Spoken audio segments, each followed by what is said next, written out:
tell me about Gil, your brother Gil, and how he developed a love for flying. Obviously, your dad instilled that in him. Yes, yes, yes. Now, when Gil got old enough, he didn't go to Annapolis, which is the conduit for folks getting into um, Naval aviation. naval aviation at Pensacola, but your dad was in the first class of civilians that were qualified to go to Pensacola. No, my brother, not my dad. I'm sorry, your brother. Yeah, your brother Gil. Now, this was mid-30s, Dad? A little after that, Amelia Earhart flew, I think, in 37. And Gil, it was either 37 or 38 when he was on the carrier Lexington out in the Pacific, hunting for her. So Gil went to Pensacola obviously before he was on the the recon I think he was mission. in the class of 36 Yeah, at Pensacola. yeah. And at the time, did they have single wing aircraft or was it? Yes, but So- the trainers were, I think, biplanes. Yeah, but performance of single wing aircraft was beginning to get pretty good. Yes. Curtis was making a very good plane. Oh, we know about the Curtis engine, don't we, Dad? Yes. Yeah. They had, it was great. But I'm sure stories about flying from my dad influenced Brother Gil. Of course. Now, did your brother ever take you up on one of these flights, Dad? He did, when he was a manager of Roosevelt Field, living with or being employed by the FAA, Federal Aviation Association.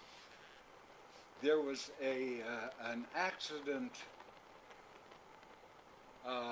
investigation to pinpoint the blame. And Brother Gil had a briefcase full of documents. Right. So, how does that tie in for you getting the He had flight? it locked in his car as he parked Right. at Roosevelt Field. In When Long Island. he came out to find it. The windshield was smashed in, and all his evidence was robbed. Wow. That wasn't good. Now, But at that time, he said, "I'm not supposed to do this, but I'll take you up for a trip." was that your first flight, Dad? No, my first flight was in a Ford Trimotor, 3-engine commercial plane. But it was so noisy, you would be deaf for maybe an hour after you got out of the plane. And very, very great vibration. Yeah. But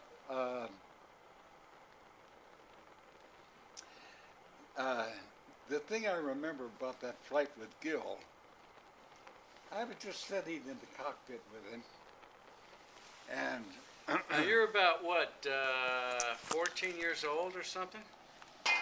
37, I was about 22. Oh, you're about 22 now. You're a big boy. I'm a big boy. But all of a sudden, I think, what in the heck is happening? We're flying this way, and suddenly my brother Gil launches the plane up like this. And I'm looking down at the ground, and I'm thinking, we're going to crash. But as he's held up in that position, the plane falls down. It stalls and falls down. And he turns down and lands the plane. That was a Navy maneuver. That's a military maneuver that the dogfighters used to do. Well, to land on a carrier. Wow. So you slow your speed down, you just come and down. The plane just falls. It's a side slip coming down Wow. and straightening out. Well, you know, that's nice when there's no wind, but when you're out in the ocean and the aircraft carrier's out there and the wind's blowing, that takes a heck of a lot of skill to do that, Dad.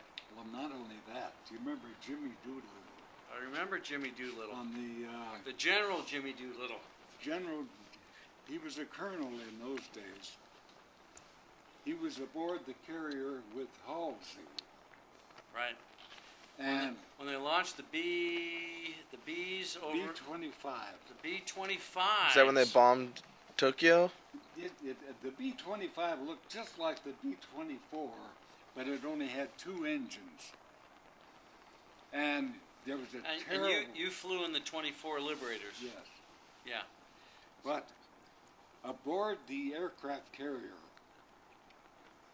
there was a terrible storm, and even the aircraft carrier was wobbling and shaking, and Pitching and on rolling. the flight deck was just Up and down. up and down.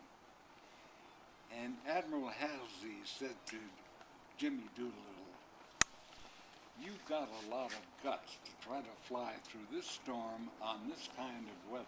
Not only that, but the 25s had never launched on an aircraft carrier before, and such an incredible mission, right, Dad? Yes. And they had no way of getting back. Yeah. They only had enough fuel to drop their bombs and then head into China and land there. Yeah. But I'm sure they had some advance notice of where to land.